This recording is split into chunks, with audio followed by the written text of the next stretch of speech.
Hi everyone. Stereo chemistry की lecture series हमारी चल रही है। प्रीवियस लेक्चर में हम लोग आरएस नॉमेनक्लेचर कैसे असाइन करते हैं वेज रिप्रेजेंटेशन और फिशर रिप्रेजेंटेशन में, ये हम सारे रूल्स और सीआईपी रूल्स प्रायोरिटी फिक्स करने के लिए क्या दिए जाते हैं ये स्टडी कर चुके थे।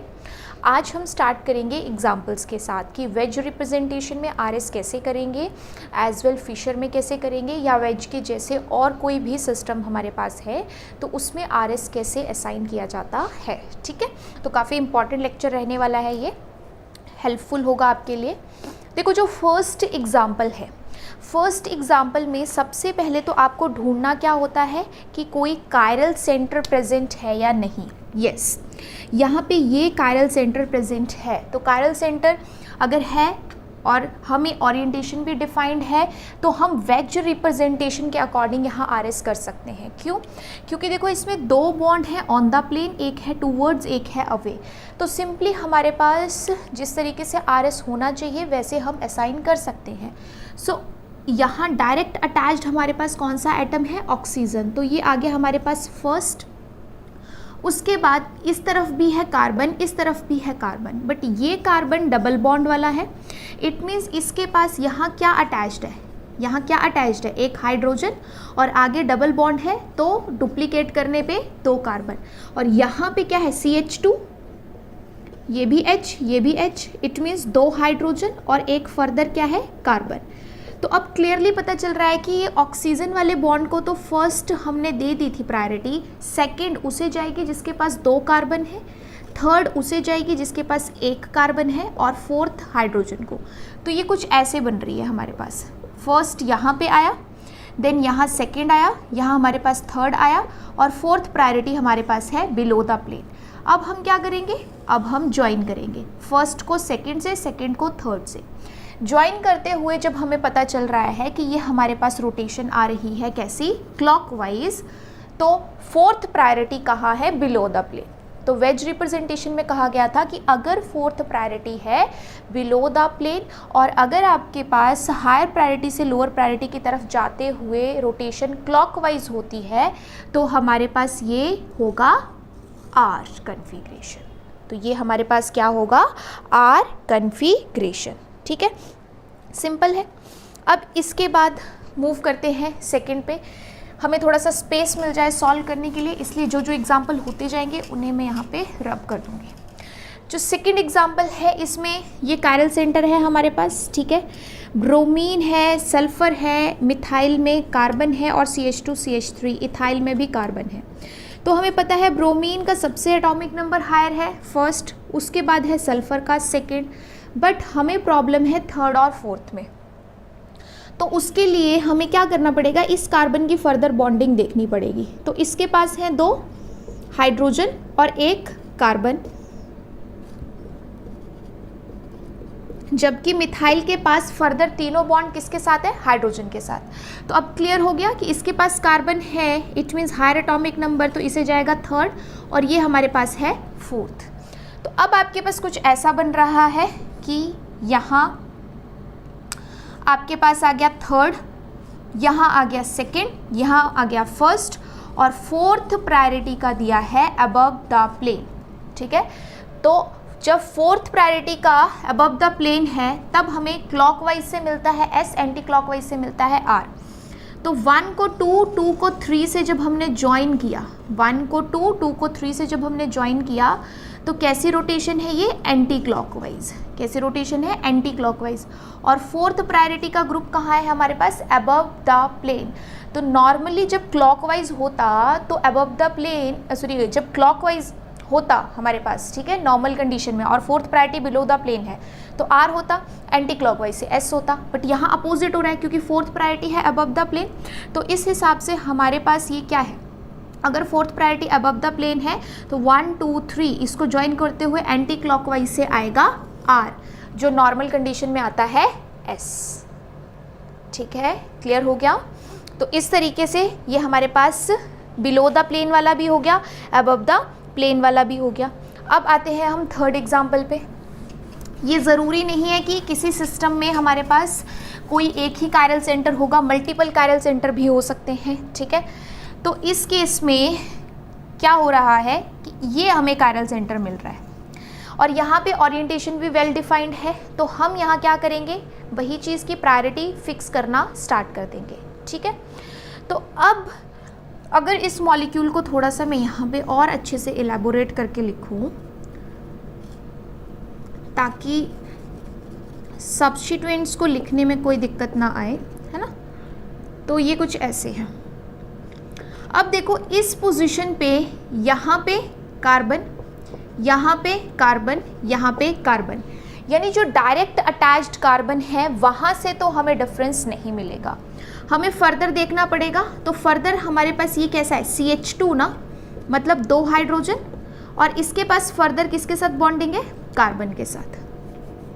यहाँ पे अगर हम देखें तो ये भी CH2 है, मतलब इसके पास 2 हाइड्रोजन है इस कार्बन के पास, और तीसरा इसके पास किसका बॉन्ड है, कार्बन का।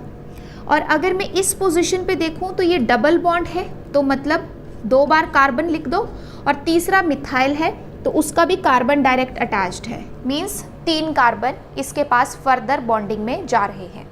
तो हमें क्या पता चल रहा है, हमें पता चल रहा है कि यहाँ 1-1 कार्बन है, यहाँ 3 कार्बन है, तो जहाँ पे 3 कार्बन है उसको मिल जाएगी फर्स्ट प्रायोरिटी, उसे मिल जाएगी फर्स्ट प्रायोरिटी। अब हमारे पास जो कन्फ्यूज़न बचा वो बचा सेकंड और थर्ड को लेके, कि सेकंड और थर्ड पोजीशन में हमारे पास प्रायोरिटी कैसे डिसाइड की जाएगी, क्योंकि यहाँ दोनों चीज़ें सेम हो रही है। तो एक एक डिस्टेंस मूव करो, जैसे मूव किया, ये ऐसा कार्बन है जिसके पास 2 ऑक्सीजन यहाँ डुप्लीकेट करने पे और आगे कार्बन मिल रहा है, जबकि ये जो आपके पास कार्बन है इसके पास यहाँ क्या है, हाइड्रोजन। तो इस कार्बन के पास 1 हाइड्रोजन और डुप्लीकेट करने पे किसके साथ बॉन्ड है, कार्बन के साथ, मतलब 2 कार्बन है। तो अब तो क्लियर हो गया ना, माना कि यहाँ पे हमारे पास बॉन्डिंग सेम थी, यहाँ तो सेम नहीं है ना, यहाँ पे ऑक्सीजन है और यहाँ सिर्फ कार्बन है, तो सेकंड प्रायोरिटी उस बॉन्ड को जाएगी जो हमें आगे जाके ऑक्सीजन दिला रहा है, हायर एटॉमिक नंबर वाला जो सिस्टम है। तो ऑब्वियस सी बात है इस बॉन्ड को मिल जाएगा थर्ड। ठीक है, अच्छा इस बात का ध्यान रखना कि चाहे आपको प्रायोरिटी कितनी भी आगे जाके क्यों ना मिले, नंबरिंग हमेशा आप इस कायरल सेंटर के आसपास ही करोगे, जो डायरेक्ट अटैच्ड बॉन्ड है उन्हीं पे करोगे, और हाइड्रोजन जाएगा 4th। तो ये कुछ ऐसा बना आपके पास,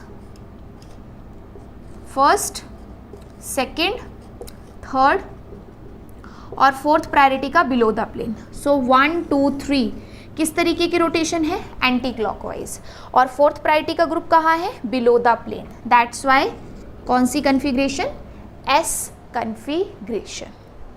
डन। ठीक है, तो मैं जैसे एक एक स्टेप कर आके आपको ये सारी चीज़ें बता रही हूँ ना, बिल्कुल वैसे ही पूरा आपने फॉलो करना है। अगर जल्दबाजी करी, गड़बड़ करी, तो फिर आपके मार्क्स जाएंगे। ठीक है, दैट्स वाई कुछ बहुत डिफिकल्ट नहीं है, कुछ छोटे से रूल्स याद रखने हैं, और जो मैं स्टेप्स यहाँ बता रही हूँ बिल्कुल वैसे ही एक एक स्टेप पे मूव करना है, तब ये क्वेश्चन कभी भी गलत नहीं होता है। ठीक है, आ जाते हैं 4th एग्जाम्पल पे। देखो 4th एग्जाम्पल में हमारे पास क्या करना है, पहले तो हमें कायरल सेंटर ढूंढने हैं। तो जब आपको एसिमेट्रिक सेंटर्स करवाए थे तब आपको बताया ही था, ठीक है, ये भी कायरल सेंटर है, ये भी कायरल सेंटर है। तो इन दोनों कायरल सेंटर पे हमारे पास RS करने के लिए एक है हाइड्रोजन, एक है यहाँ पे CH2, ये CH2, और ये एक ऐसा कार्बन है जिसे क्या मिल रहा है, इससे क्या मिल रहा है, इस तरफ भी कार्बन, इस तरफ भी कार्बन और इस तरफ हाइड्रोजन। बट इसके पास क्या है, 2 हाइड्रोजन 1 कार्बन, इसके पास क्या है, 2 हाइड्रोजन और 1 कार्बन फर्दर, है ना, यही चीज़ें हैं। तो इस हिसाब से जिसके पास 2 कार्बन है उसको तो मिल गई फर्स्ट प्रायोरिटी, उस बॉन्ड को तो मिल गई फर्स्ट प्रायोरिटी। कंपटीशन बचा सेकंड और थर्ड में। तो यहाँ पे तो दोनों का सेम है, बट जैसे ही यहाँ मूव करेंगे इस कार्बन के पास होंगी 2 ऑक्सीजन और 1 कार्बन, जबकि इसके पास अगेन 2 हाइड्रोजन और 1 कार्बन। क्लियर हो गया कि जो इस तरफ वाला बॉन्ड है उसके पास ऑक्सीजन आ रही है, हायर एटॉमिक नंबर, तो ये सेकंड, ये थर्ड और ये 4th।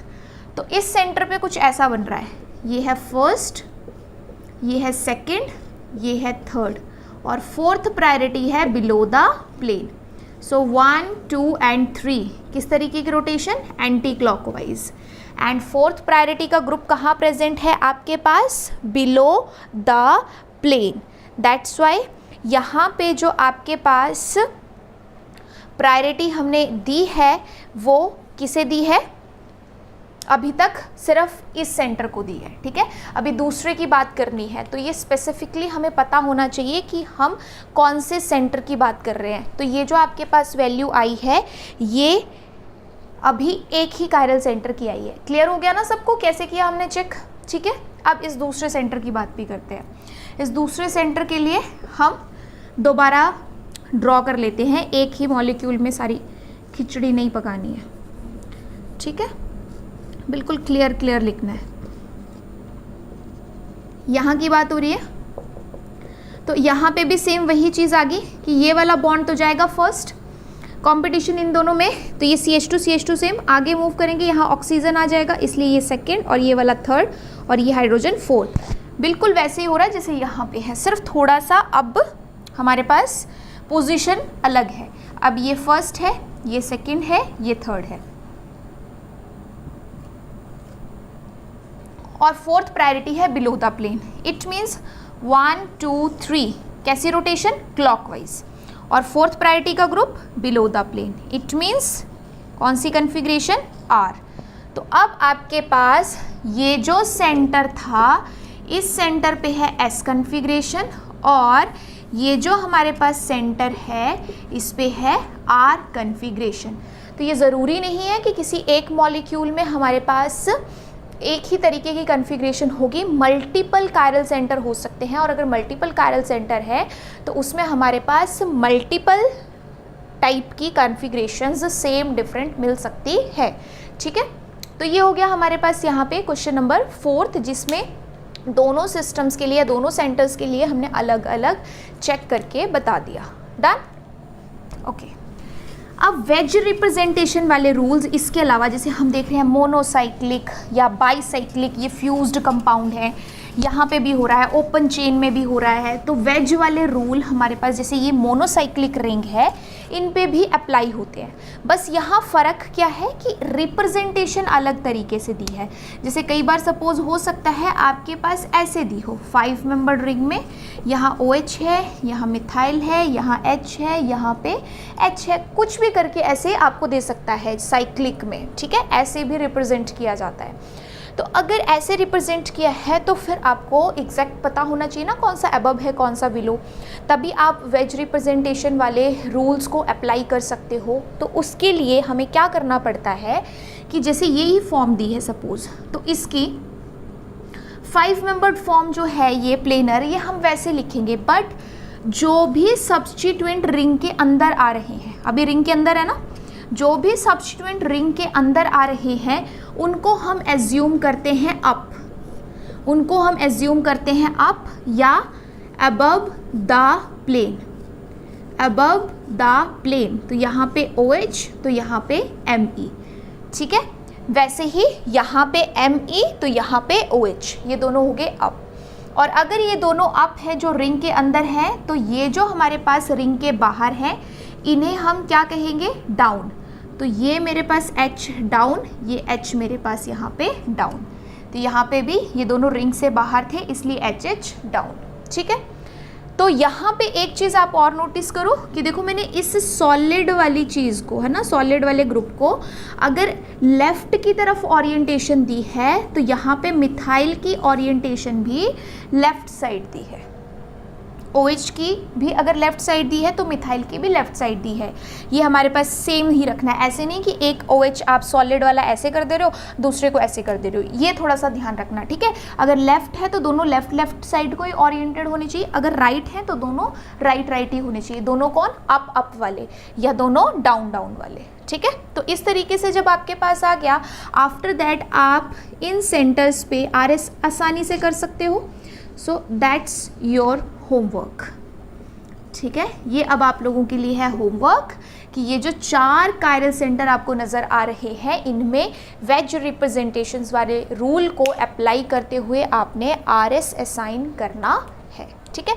तो अगर ऐसा कभी सिस्टम दिया है तो उसको भी आप इस तरीके से वेज में कन्वर्ट करके RS कर सकते हो। ऑलराइट, तो ये तो बात होगी हमारे पास कौन से सिस्टम की, वेज सिस्टम की। अब हम बात करेंगे फर्दर फिशर रिप्रेजेंटेशन में, कि फिशर रिप्रेजेंटेशन में हम कैसे चेक करते हैं। ठीक है,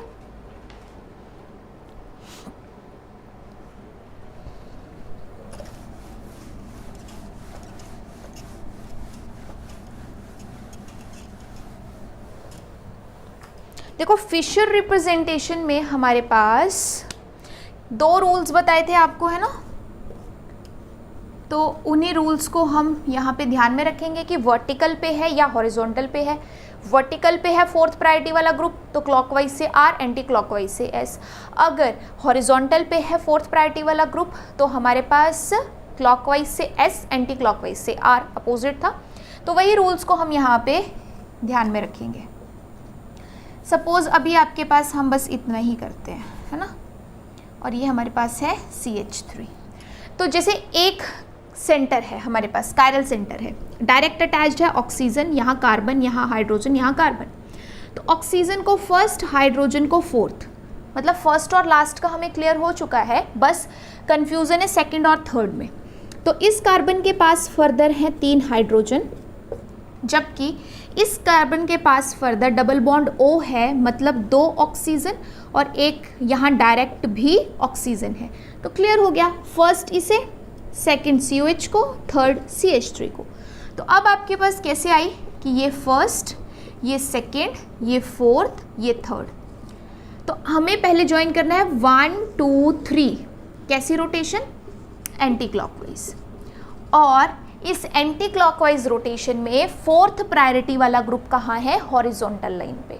तो हॉरिजॉन्टल में अपोजिट चलता है, इट मीन्स एंटी क्लॉकवाइज से जनरली आता है S, बट यहाँ आएगा R, यहाँ आएगा R।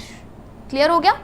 अब अगर इस तरीके से मेरे पास सपोज ऐसे दिया होता HOH CH3 and CH2 CH3, ठीक है, तो इस केस में OH फर्स्ट, इथाइल को सेकंड, मिथाइल को थर्ड, हाइड्रोजन को 4th।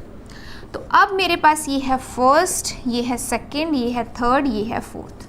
सो 1 2 3 कैसी rotation, clockwise rotation. And 4th priority कहाँ है, वर्टिकल पे। ये इम्पॉर्टेंट है, टॉप या बॉटम पे प्रेजेंट है, मतलब 4th प्रायोरिटी कहाँ है, वर्टिकल पे। लेफ्ट या राइट पे प्रेजेंट है, मतलब कहाँ है, हॉरिजॉन्टल लाइन पे। तो हॉरिजॉन्टल लाइन पे अपोजिट चलता है किसके, वर्टिकल लाइन के रूल्स के। तो वर्टिकल लाइन तो यही कहता है कि क्लॉकवाइज तो R, एंटी क्लॉकवाइज तो S। दैट्स वाई सिंपल, अगर 4th प्रायोरिटी वाला ग्रुप वर्टिकल लाइन पे है तो क्लॉकवाइज से आपके पास आ जाएगा R, क्लॉकवाइज से क्या आ जाएगा, R। तो ये तो बात हुई आपके पास सिंगल सिंगल कार्बन्स की, बट मल्टीपल कार्बन्स भी होते हैं हमारे पास फिशर में। तो उस केस में हम कैसे करते हैं, वो कुछ एग्जांपल्स भी देखिए।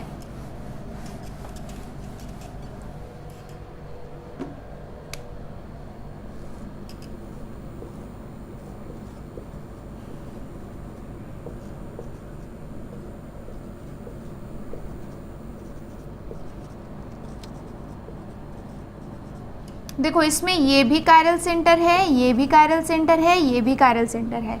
और अगर मैं प्रॉपर नॉमेनक्लेचर के अकॉर्डिंग नंबरिंग करूँ तो ये मेरे पास है फर्स्ट कार्बन, ये सेकंड, ये थर्ड, ये 4th और ये 5th। तो मुझे सेकंड पे बताना है, मुझे थर्ड पे बताना है, मुझे 4th पे बताना है कि कौन कौन सी कन्फिग्रेशन प्रेजेंट है। ठीक है, तो सेकेंड के लिए देखते हैं। देखो हमारे पास यहाँ पे अभी जो OH है, it means oxygen directly attached है, यहाँ हाइड्रोजन डायरेक्ट है, यहाँ कार्बन है, और इस तरफ को ये चीज़ क्या होती है, ये भी क्या होता है, कार्बन। तो OH को फर्स्ट, हाइड्रोजन को 4th, बट यहाँ पे जो कार्बन है उसके पास है 2 ऑक्सीजन और 1 हाइड्रोजन।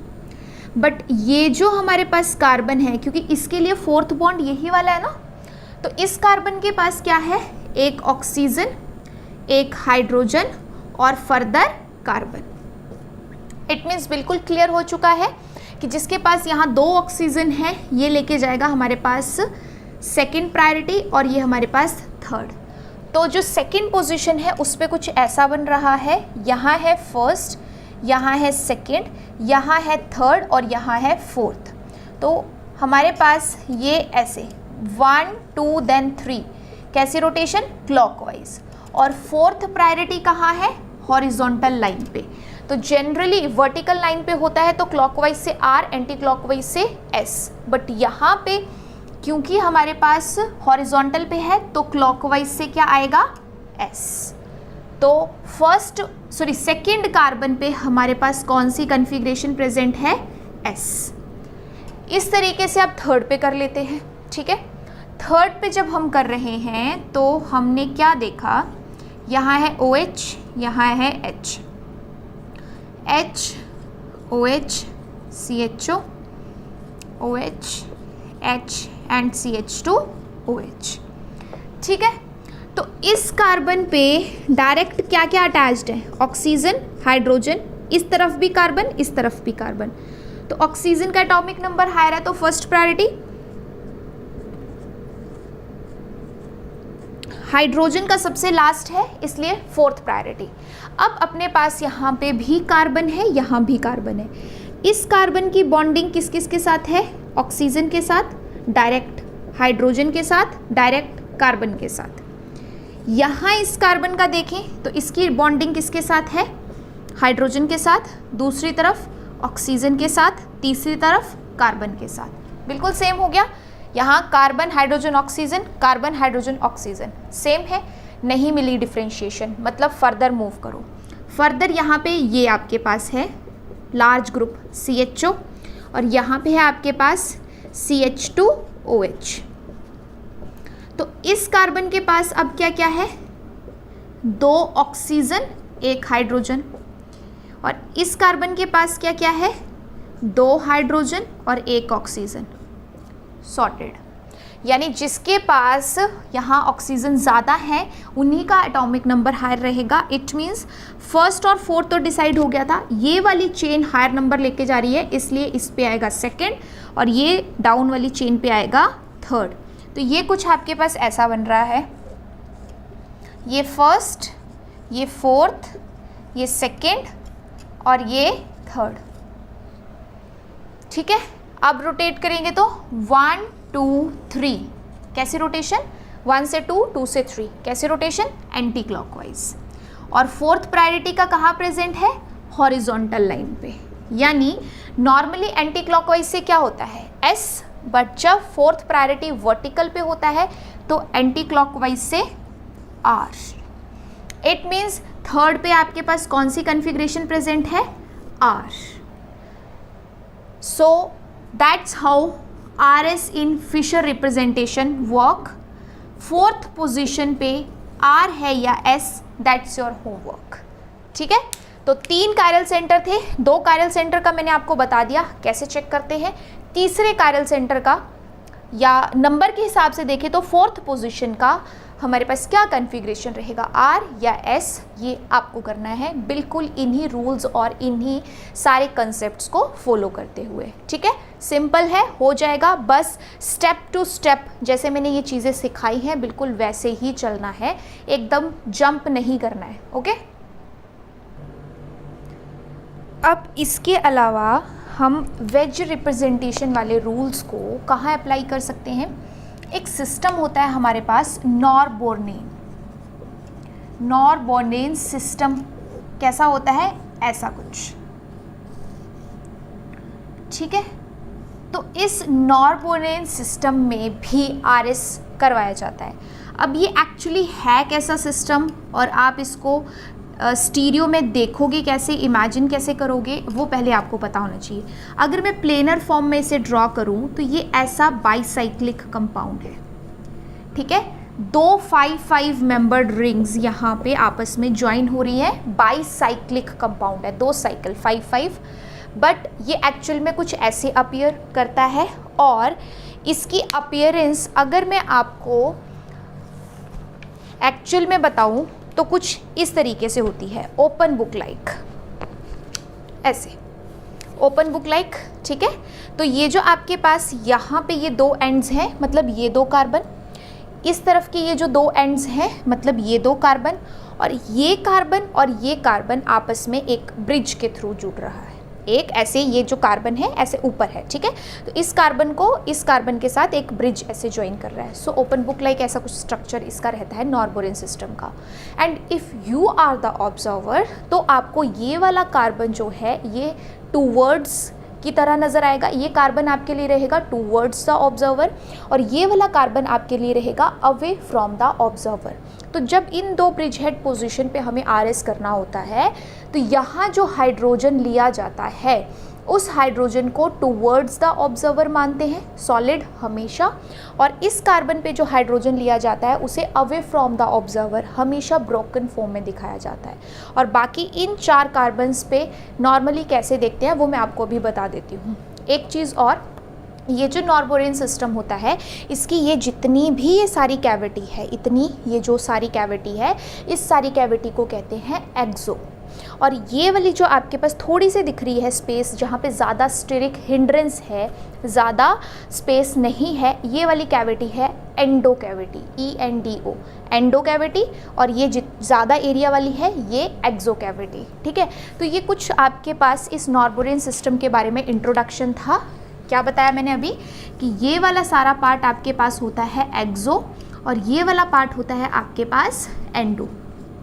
और अगर इन पोजीशंस पे RS कर रहे हो, कौन सी पोजीशंस पे, ब्रिज हेड, तो हमेशा हम क्या मान के चलते हैं कि ये वाली पोजीशन जो है इसका हाइड्रोजन है टूवर्ड्स द ऑब्जर्वर और इस पोजीशन का हाइड्रोजन है अवे फ्रॉम द ऑब्जर्वर। और ये हमें क्यों पता होना चाहिए, क्योंकि वेज रिप्रेजेंटेशन के रूल्स जो भी हैं उनको अप्लाई करने के बाद, CIP रूल अप्लाई करने के बाद हमें एक्चुअल में देखना होता है 4th priority group.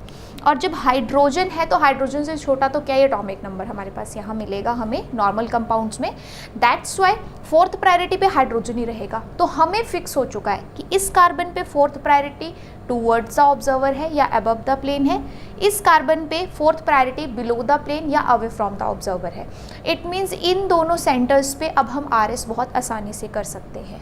But in case in 4 position पे RS करने को आया तो फिर आपके पास ऐसे रहते हैं यहाँ सब्स्टिट्यूएंट, ठीक है, ये अप ये डाउन, ये अप ये डाउन, ये अप ये डाउन, ये अप और ये डाउन। तो इन चारों पोजीशन के लिए सेम एज वेज रिप्रेजेंटेशन कि अगर अप है तो उसे अबव द प्लेन मान के चलना 4th प्रायोरिटी, अगर डाउन पे है तो उसे बिलो द प्लेन मान लेना। तो जैसे आपने पढ़ा है कि अगर 4th priority below the plane है और क्लॉकवाइज रोटेशन मिल रही है तो R, एंटी क्लॉकवाइज मिल रही है तो S। वही सारे रूल्स इन 4 कार्बन्स पे, इन 4 पोजीशन पे अप्लाई होंगे। बट अगर बात करें इन ब्रिज हेड पोजीशंस की, तो इन ब्रिज हेड पोजीशंस के लिए मैंने क्लियर कर दिया कि आपके लिए हमेशा ये कार्बन का हाइड्रोजन रहेगा सॉलिड में, इस कार्बन का हाइड्रोजन रहेगा अवे में। कई बार ये क्या करता है कि आपको रिप्रेजेंटेशन ऐसे दे देता है कि ये जो पहले वाली लाइंस हैं इनको डार्क शो कर देगा, इनको डार्क शो कर देगा। तो इसका मतलब भी सेम है, इसका मतलब भी सेम है, चाहे वो कैसे भी रिप्रेजेंट करके दे। आपने हमेशा बस यही ध्यान रखना है कि फर्स्ट कार्बन का ये जो आपके पास है कार्बन, इसका हाइड्रोजन टूवर्ड्स और इसका हाइड्रोजन अवे। अगर ऐसे करके दे रहा है तो इट मीन्स वो वही दिखाना चाह रहा है कि ये वाला पार्ट जो है ऑब्जर्वर की तरफ है। अगर ये वाला पार्ट ऑब्जर्वर की तरफ है तो इसके पास होने वाला हाइड्रोजन क्या होगा, टूवर्ड्स द ऑब्जर्वर। तो ये तो बात होगी हमारे पास यहाँ पे रिप्रेजेंटेशन की। अब हम कुछ एग्जांपल्स कर लेते हैं कि किस तरीके से हमारे पास RS फाइंड आउट होगा। अदरवाइज हिंट्स तो मैंने सारे ही आपको यहाँ पे दे दिए और क्लियर कर दिया, ठीक है। इससे भी क्वेश्चन आपके पास बनता है, दैट्स वाई नॉर्बोरियन सिस्टम के बारे में जानकारी होनी चाहिए, ठीक है। तो अब हमारे पास यहाँ पे जैसे सपोज कोई एग्जाम्पल है,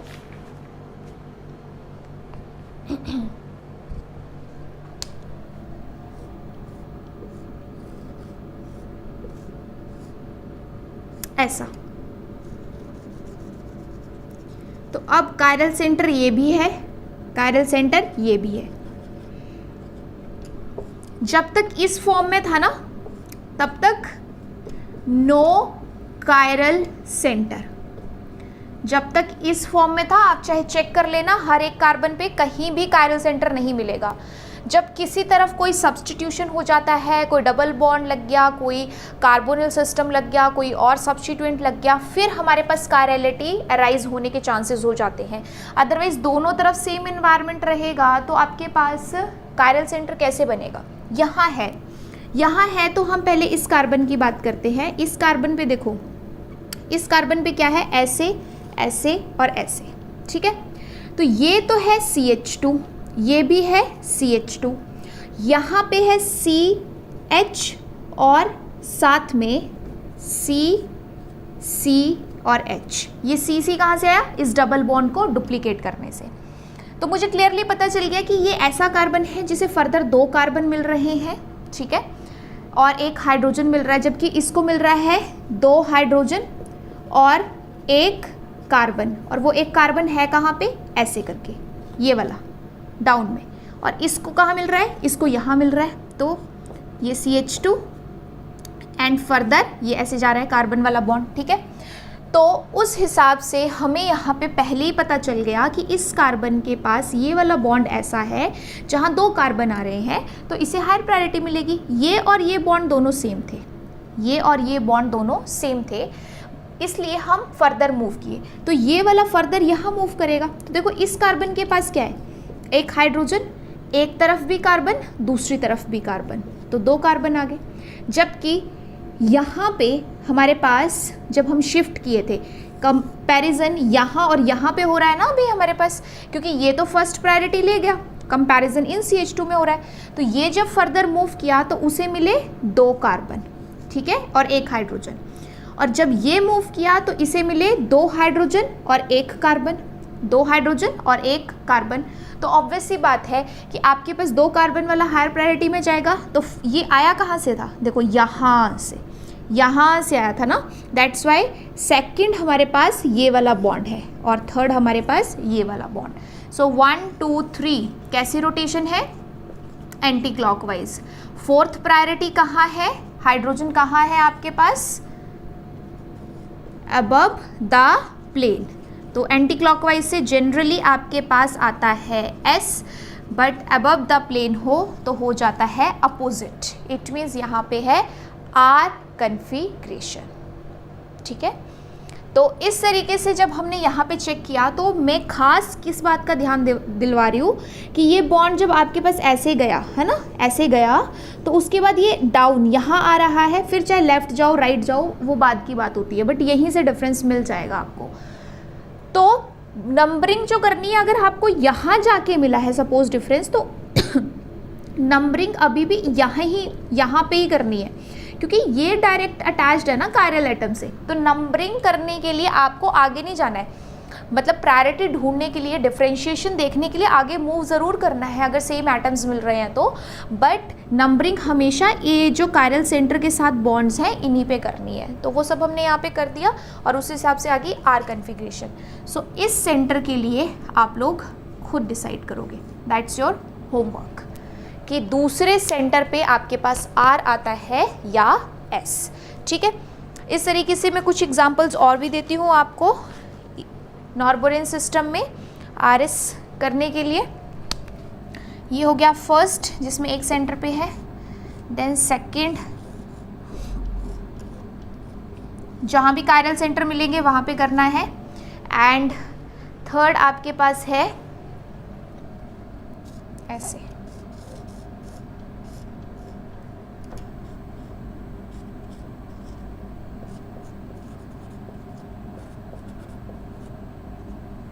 ठीक है,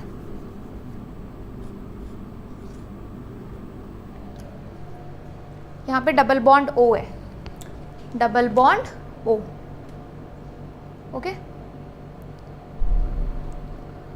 सो ऐसा कुछ हमारे पास यहाँ पे सिस्टम है नॉर्बोरेन वाला, जिसमें आपको पहले ये ढूंढना है कि पूरे मॉलिक्यूल में कायरल सेंटर कितने हैं। जब एक बार ये पता चल जाएगा कि कहाँ कहाँ कायरल सेंटर है, फिर उन पे RS आपको करना है, जो कंसेप्ट अभी सिखाया है उसके अकॉर्डिंग, ठीक है। हो जाना चाहिए, बिकॉज अभी मैंने प्रैक्टिस स्टार्टिंग में बहुत सारे मॉलिक्यूल्स में करवा दिए कि कैसे प्रायोरिटी और ये सब करवाते हैं, तो अब तो आपको सिर्फ कंसेप्ट पता होना चाहिए। प्रैक्टिस जितनी ज़्यादा करोगे इन मॉलिक्यूल्स की, उतना ही ज़्यादा ये कंसेप्ट आपका स्ट्रॉन्ग बन जाएगा। ओके अच्छा, एक और एग्जाम्पल आप नोट कर लो, बिकॉज साइड वाला तो आपको कोई दिया ही नहीं। तो ऐसा नोट कर लो कि आपके पास यहाँ पे है OH और यहाँ पे H, ताकि आपको एक और कायरल सेंटर मिल जाए। इस बात का ध्यान ज़रूर रखना कि इसके अलावा भी और कायरल सेंटर हैं, तो अच्छे से चेक कर लेना कि कहाँ कहाँ कायरल सेंटर है। तो जहाँ जहाँ कायरल सेंटर है वहाँ वहाँ आपने RS करवाना है। डन। देखो इसके अलावा जो आपके सिलेबस में RS है, वेज हो गया, फिशर हो गया, मोनोसाइक्लिक, बाईसाइक्लिक एज वेल, जैसे नॉर्मोरेज सिस्टम बाईसाइक्लिक, फ्यूज्ड वाला भी कर लिया और ब्रिज हेड वाला भी कर लिया। इसके अलावा एक सिस्टम होता है एलीन सिस्टम, ठीक है। उन एलीन सिस्टम में भी हम RS कर सकते हैं, ठीक है। So RS in allene system, but RS करने के लिए कुछ रूल्स हैं, और वो रूल्स क्या है वो नोट कीजिए। That number of double bond should be even, number of double bond should be even, 2, 4, 6, 8 and so on. पहली कंडीशन। Second condition, substituents at terminal carbon should not be same। इसका क्या मतलब है? इसका मतलब कुछ ऐसा है कि एलीन सिस्टम हम तब कहते हैं जब हमारे पास ऐसे कॉन्टिन्यूएशन में डबल बॉन्ड होते हैं। जैसे इसमें 2 डबल बॉन्ड हैं हमारे पास, इससे लार्ज सिस्टम अगर हमें देखना है तो हमारे पास 4 डबल बॉन्ड भी हो सकते हैं। तो सेंटर वाले और इन सब सेंटर वाले कार्बन्स की तो वैलेंसी पूरी हो रखी है, टेट्रावैलेंट है, सबके बॉन्ड बन गए हैं। बट ये जो आपके पास टर्मिनल वाले कार्बन हैं, इनकी वैलेंसी पूरी नहीं है। तो क्या कह रहे हैं कि सपोज यहाँ पे सब्स्टिट्यूएंट है A, यहाँ पे B, यहाँ पे C, यहाँ पे D, तो A should not be equal to B। एक कार्बन के, एक टर्मिनल कार्बन के दोनों सब्स्टिट्यूएंट आपस में सेम नहीं होने चाहिए। As well C should not be equal to D, ठीक है। बाकी चाहे A D के बराबर है चलेगा, A C के बराबर है चलेगा, ठीक है। But A can be equal to, अगर है तो कोई दिक्कत नहीं है, can be equal to C और D। As well B can be equal to C and D, ठीक है।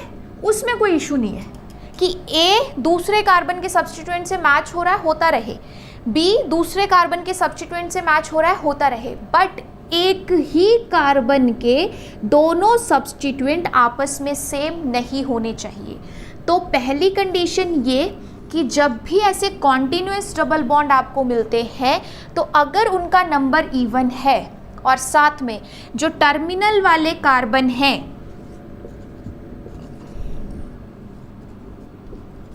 टर्मिनल वाले कार्बन हैं, अगर उन कार्बन पे जो 2 सब्स्टिट्यूएंट्स हैं वो आपस में सेम नहीं है, तब आप ऐसी एलीन को कायरल कहते हो, कायरल एलीन, और आप इसमें RS असाइन कर सकते हो। ऐसी एलीन को कायरल कहते हो और इसमें RS असाइन कर सकते हो, ठीक है। तो पहले तो हमें ये पता होना चाहिए कि कहाँ हम RS कर सकते हैं। इन केस अगर number of continuous double bonds हमारे पास ऑड आ जाता, 3, 5, 7 ऐसा कुछ आ जाता, फिर हम उसमें RS नहीं कर सकते थे। दैट्स वाई कभी भी कोई एलीन सिस्टम मिले और आपको RS करने के लिए कहा जाए तो सबसे पहले आपने फोकस करना है इस बात पे कि उसमें डबल बॉन्ड का नंबर इवन है या नहीं। एज वेल जो एक कार्बन है टर्मिनल पे, उसके दोनों सब्स्टिट्यूएंट्स आपस में सेम है या डिफरेंट है, ठीक है। तो इस तरीके से हमारे पास ये बात क्लियर होगी कि हमने RS करना है तो कौन से सिस्टम पे करना है। जब एक बार ये पता चल गया तो उसके बाद रूल्स क्या कहते हैं, ठीक है, RS करने के लिए, वो देखिए कि जैसे सपोज आपके पास ऐसा कोई सिस्टम दिया है ठीक है। अच्छा, इसमें भी ओरिएंटेशन डिफाइंड वाला कंसेप्ट बहुत इंपॉर्टेंट होता है। क्यों? क्योंकि इसमें अगर एक कार्बन के सब्स्टिट्यूएंट्स को ऐसे शो कर रहे हो ना, जैसे अभी दिया था मैंने OH अप H डाउन, तो दूसरे एंड पे आपको ऐसे रखना होता है ऑन द प्लेन, बिकॉज ये जो आपके पास दोनों कार्बन हैं, ये दोनों कार्बन जो डबल बॉन्ड दिख रहे हैं, 3 कार्बन है बट डबल बॉन्ड जो 2 है, ये दोनों आपस में कॉन्जुगेशन में नहीं है। इनकी जो बॉन्डिंग है वो कुछ ऐसे है। इस कार्बन के पास जो p ऑर्बिटल है वो, इस कार्बन के पास 2 p ऑर्बिटल है जो एक दूसरे के परपेंडिकुलर हैं वो, और इस कार्बन के पास जो p ऑर्बिटल है वो। तो अगर पहला बॉन्ड इन दोनों p ऑर्बिटल के साइड वाइज ओवरलैप से बन रहा है, तो दूसरा उसके परपेंडिकुलर वाले p ऑर्बिटल के साइड वाइज ओवरलैप से बन रहा है। क्योंकि ये कार्बन है sp2 हाइब्रिडाइज्ड, तो इसके पास एक p ऑर्बिटल है जो अनहाइब्रिडाइज्ड है। सेंटर वाला कार्बन होता है sp हाइब्रिडाइज्ड, तो इसके पास 2 p ऑर्बिटल हैं, और आपको पता है px, py, pz तीनों एक दूसरे के परपेंडिकुलर होते हैं, इसलिए ये जो 2 p ऑर्बिटल रह गए, एक का प्लेन अगर ऐसे है तो दूसरे का प्लेन परपेंडिकुलर होगा। और अगर उसके आगे वाले कार्बन को उसके साथ पाई बॉन्ड बनाना है तो उसे p ऑर्बिटल खुद के पैरेलल चाहिए। तो अगर एक पाई बॉन्ड इस प्लेन से बन रहा है तो दूसरा जो पाई बॉन्ड है वो उसके परपेंडिकुलर प्लेन से बन रहा है। दैट्स वाई ये कार्बन भी कैसा है, sp2। तो ये थोड़ा सा हमारे पास ज्योमेट्री के बारे में एक्सप्लेनेशन रहती है। ये क्यों क्लियर करी? क्योंकि खुद देखो, अगर इस कार्बन का ये वाला p ऑर्बिटल हमारे पास यूज़ हो रहा है तो इसका प्लेन, और इसमें ये वाला प्लेन हमारे पास यूज़ हो रहा है तो इसके सब्स्टिट्यूएंट का प्लेन डिफरेंट होगा ना। तो अगर आपके पास इस एंड पे सब्स्टिट्यूएंट ऐसे हमें दिख रहे हैं, एक अबव एक बिलो, तो दूसरे के हमें ऐसे दिखेंगे इस वाले प्लेन पे, परपेंडिकुलर वाले प्लेन पे। इसलिए हम रिप्रेजेंट ऐसे करते हैं कि एक सब्स्टिट्यूएंट, एक टर्मिनल के सब्स्टिट्यूएंट्स का जो प्लेन है दूसरे एंड पे वो प्लेन प्रेजेंट नहीं है। ये बताने के लिए हमें ऐसे इसकी ओरिएंटेशन देनी पड़ती है कि इसका प्लेन और इसका प्लेन डिफरेंट है। ठीक है। अब ये जो हमारे पास यहाँ पे डिफरेंट प्लेन की बात हुई, ये क्यों? क्योंकि अगर हमें ये ओरिएंटेशन नहीं पता होगी, ज़रूरी नहीं है ये इसी तरफ रखनी है, ये अबव बिलो वाला यहाँ भी रख सकते हैं, कहीं भी जा सकता है, बस हमें पता होना चाहिए 4th प्रायोरिटी के लिए। अगर 4th प्रायोरिटी के लिए पता होगा फिर हम RS कर सकते हैं। तो इसमें क्या रूल्स कहते हैं कि ड्रॉ एन एरो RS करने के लिए towards defined stereochemistry, towards defined stereochemistry मतलब यहाँ से एरो एक ड्रॉ करना है और कहाँ पे जाके रोकना है, जिस तरफ स्टीरियोकेमिस्ट्री डिफाइंड है, अबव बिलो जिस तरफ दिया है उस तरफ की डायरेक्शन को एरो ड्रॉ करना है। Then assign priority from tail to head of arrow according to CIP rule। यानी पहले इस कार्बन पे इन दोनों की पोजीशन को देखो, OH फर्स्ट, हाइड्रोजन सेकेंड, उसके बाद जो हेड है एरो का उस पे मूव करो, वहाँ दोनों कार्बन में कंपेयर करो। अब चारों का एक साथ नहीं हो रहा है, एक कार्बन के 2 सब्स्टिट्यूएंट का कंपैरिजन हो गया, फिर यहाँ पे जाना है और हमेशा स्टार्ट ये जो टेल पार्ट है वहीं से करना है, एंड हेड वाले पार्ट पे करना है। तो 1 2 हो गया। अब इन दोनों में हायर कौन है? OH, तो 3rd इसको जाएगा और H को 4th हो गया। देन इफ क्लॉकवाइज रोटेशन तो R, if anti clockwise rotation then S। Only if 4th priority is below the plane, 4th priority group is below the plane, यानी वही सारी कहानी है, बस थोड़ा सा स्ट्रक्चर चेंज हुआ है। यानी बिलो द प्लेन है अगर 4th प्रायोरिटी तो क्लॉकवाइज रोटेशन से R, एंटी क्लॉकवाइज से S। अगर अबव द प्लेन होता 4th प्रायोरिटी तो क्लॉकवाइज से S, एंटी क्लॉकवाइज से आर। ठीक है, तो जस्ट अब क्या करो, 1 2 देन 3, सो 1 2 एंड 3 कैसी रोटेशन है, एंटी क्लॉकवाइज। फोर्थ प्रायोरिटी कहाँ है, बिलो द प्लेन, तो anti clockwise fourth priority below the plane, तो क्या आता है, एस। तो ये हमारे पास किस टाइप की एलीन है, एस एलीन। ठीक है, तो एलीन सिस्टम में आरएस करने के लिए पहले दो चीज़ें चेक करनी पड़ती हैं कि डबल बॉन्ड का नंबर इवन है या नहीं। आफ्टर दैट जो एक कार्बन है उसके ऊपर सब्स्टिट्यूएंट दोनों डिफरेंट हैं या नहीं, टर्मिनल वाले, एज वेल ओरिएंटेशन दी है या नहीं, यानी दो को ऑन द प्लेन और दो को अबव और बिलो में रिप्रेजेंट किया गया है या नहीं। अगर किया गया है उसी के बाद हम एक एरो ड्रॉ करते हुए पहले एक एंड पे प्रायोरिटी करते हैं, फिर जो एरो का हेड है उस एंड पे प्रायोरिटी करते हैं और चेक करते हैं कि फोर्थ प्रायोरिटी बिलो है या अबव। दो ही ऑप्शन बनेंगे, बिलो है तो क्लॉकवाइज से आर, एंटी क्लॉकवाइज से एस। अगर fourth priority above the plane है तो क्लॉकवाइज से एस और एंटी क्लॉकवाइज से आर। ठीक है, इस तरीके से एलीन सिस्टम में करवाया जाता है आर एस। कुछ एग्जाम्पल्स आपको मैं देती हूँ एज होमवर्क एलीन सिस्टम में।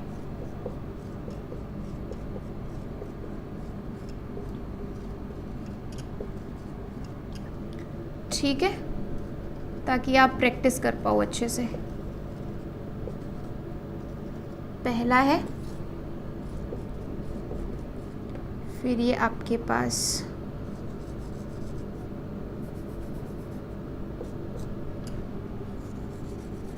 दूसरा है। ठीक है,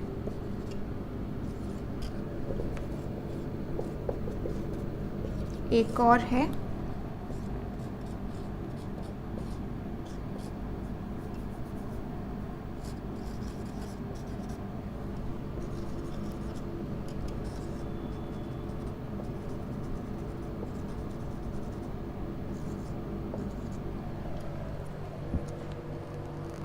इन तीनों मॉलिक्यूल्स में पहले तो जो दो रूल्स बताए हैं वो चेक कर लेना कि हो सकता है आरएस या नहीं। अगर लगता है हो सकता है तो फिर तीनों में आपने आरएस डिफाइन करना है।